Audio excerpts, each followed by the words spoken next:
Исәнмесез, эфирда яңалыклар чыгарылышы, студияда Роза Хабибуллина, алга таба койбер темалар турында кыскача. Татарстанда COVID-19-дан 26-нчы үлем очрагы теркәлде. 70 яшьлек шәһәрдәшебез вафат. Озак ялдан соң сәүдә үзәкләре эшли башлады. Шәһәрдәшләргә нинди шартларны үтәү мөһим? Намаз урамда үтәчәк, мәчеткә үз намазлыгыңны алып килергә. Пандемия Корбан бәйрәмен үткәрүгә яңа таләпләр куя.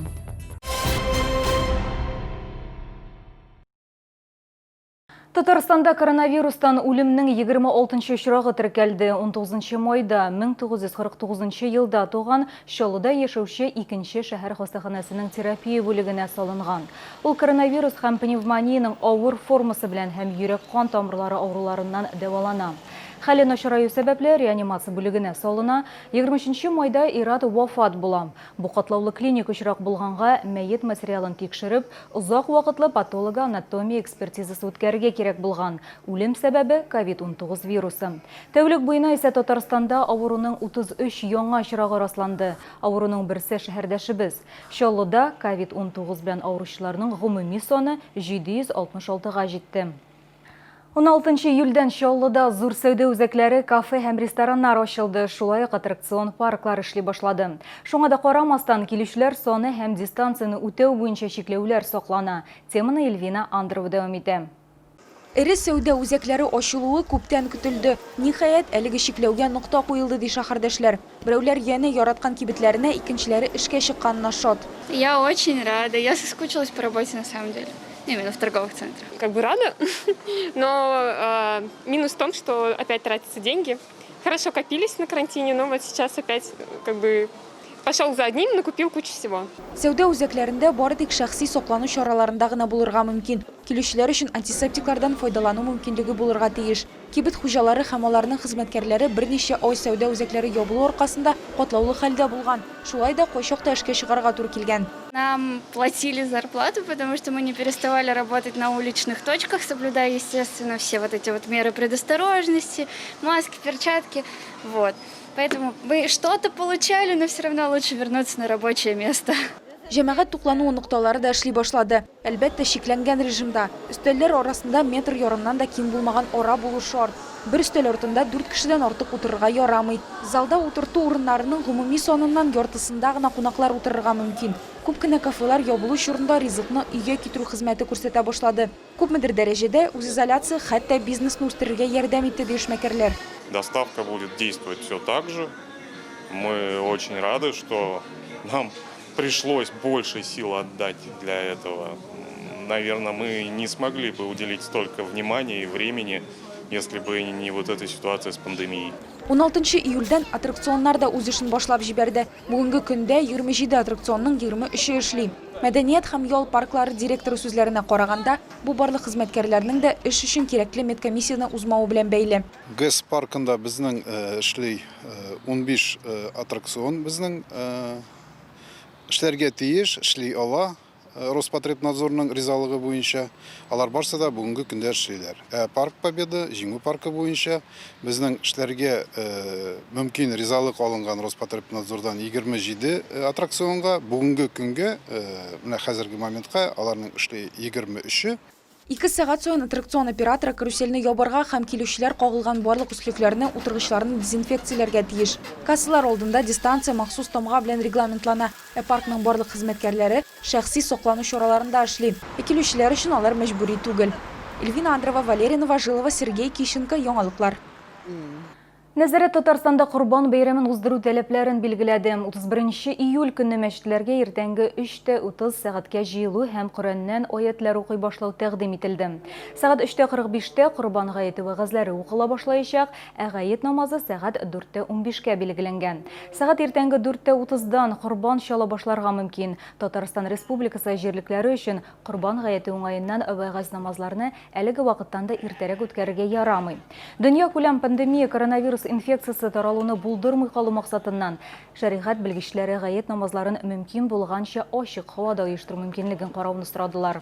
Корбан гаетен чараларын оештырганда һәм корбанлык итләрен өләшкәндә COVID-19 таралуны булдырмау өчен Роспотребнадзор тарафыннан тәкъдим ителгән барлык чараларны да үтәү сорала. Во-первых, призывают, конечно, и слава богу, пока погода это действительно позволяет, намазы проводить на открытых площадках, на улице, на свежем воздухе. Во-вторых, это, конечно, строгое соблюдение дистанции. В-третьих, это, конечно, масочный режим. Еще раз обращаем внимание, даже будучи на открытом воздухе, понимая, что вы находитесь в плотном потоке людей, большое количество вокруг вас, конечно, лучше всегда при себе иметь маску. Құрбан байрамы 3 күн дәвам итә, құрбан шалу да 3 күн башкарыла. Бу исә мал шалу урыннарында халык санын киметергә мөмкинлек бирә. Роспотребнадзор иртәнге намазга үзеңнең намазлыгыңны алып килергә куша. Һәр мәчеткә керә торган халык саны шикле, бу аерым контрольдә булачак. Җиңү юллары белән автойөришендә катнашучылар Чаллыга кайттылар. Бу хакта без чыгарылышларыбызның берсендә сөйләгән идек. Чара ел сайын үткәрелә, узган ел катнашучылар Белоруссиядә булды. Быел сәфәрләрен җиңүнең 75 еллыгына багышлап башкалага кадәр бардылар. Мәскәүдә алар Россия кораллы көчләренең яңа төп гыйбадәтханәсендә булдылар. Санкт-Петербургка барып җитеп, автоузышта катнашучыларның берсе шәһәрдәшебез Евгений Михайлов солдат җәсәдләрен, каска, гильзаларны һәм бөек Ватан сугышчыларының башка предметларын тапкан. Ну, здесь вот виден участок, плотность, даже не знаю, как по сантиметров 15-20 один от другого, то есть очень большая, с ума сойти. Вот, пожалуйста, магазин, дисковый магазин. Җиңү юллары белән автойөреше 4 июльдә башланды. Бу вакыт эчендә Татарстан вәкилләре Чаллы, Мәскәү, Петербург һәм кирегә юл тоттылар. Команда составына хәрби хезмәт ветераннары, Эчке эшләр министрлыгы ветераннары, сугышчы интернационалистлар, төрле хәрби конфликтларда катнашкан хәрби хәрәкәтләрдә катнашучылар, кадетлар һәм чиркәү әһелләре кергән. Автоузышта барлыгы 20 шәһәрдәшебез катнашты.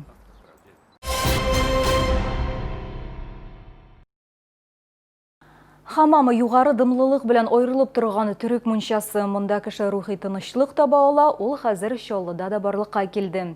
Шәһәр мунчалары муниципаль предприятиесе сауналары, массаж кабинетлары һәм квалификацияле белгечләре хәзер яңа көнчыгыш пар мунчасы белән дә дан тота. Рус мунчасыннан хамам нәрсә белән аерылып тора һәм ни өчен аңа бару файдалы, алдагы материалда сөйләрбез. Рус мунчасы кеше организмын чистарта торган урын. Кайнар пар ял итәргә һәм энергия тупларга ярдәм итә. Шәһәр мунчалары муниципаль предприятиесендә шундый 24 бүлмә бар. Моннан тыш иркен чишенү бүлмәләре һәм уңайлы ял урыннары да каралган. Предприятие хезмәткәрләре буларда гына тукталып калмый. Хәзер чаллылар өчен көнчыгыш мунчасына керә алачак. В нашей бане открылось новое отделение хамам. Также имеется сауна, бассейн, массажные кабинеты, комната отдыха, где наши специалисты помогут вам приятно отдохнуть душой и телом. Хамам ул көнчыгыш пар мунчасы. Мәрмәр ятакларда тән тулысы белән ял итә. Хамамның төп үзенчәлеге югары дымлылык һәм 35-тән 55 градуска кадәр температура. Бу үзенчәлекләр аркасында Төркия мунчасында йөрүгә каршы күрсәтмәләр бик аз. Без бүген әкияттә кунакта. Мондый әйберне әле минем күргәнем юк Россиядә. Елына бер мәртәбә барабыз. Һәр вакыт мунчага дип барабыз Төркиягә. Хәзер үзебездә бар шушындай. Төркиягә барасы да калмады. То, что я увидела, то, что почувствовала, это шикарно. Хамам, сауна, водные процедуры, чай. Шәһәр мунчалары атнага 6 көн эшли. Сишәмбе, чәршәмбе һәм пәнҗешәмбе көннәрендә көндезге 1-дән кичке 10-га кадәр. Ә җомга, шимбә һәм якшәмбе көннәрендә мунчаларга иртәнге 9-дан кичке 10-га кадәр килергә була. Барлык кирәкле мәгълүматны 58 52 89 телефоны буенча алырга мөмкин.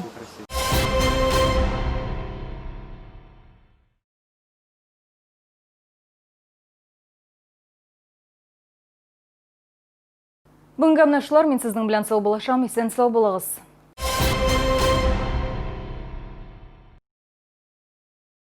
Комфортное лечение зубов по доступным ценам. Стоматология «Улыбка». 54 62 31. Скачай приложение такси aska.su. Настрой свой тариф.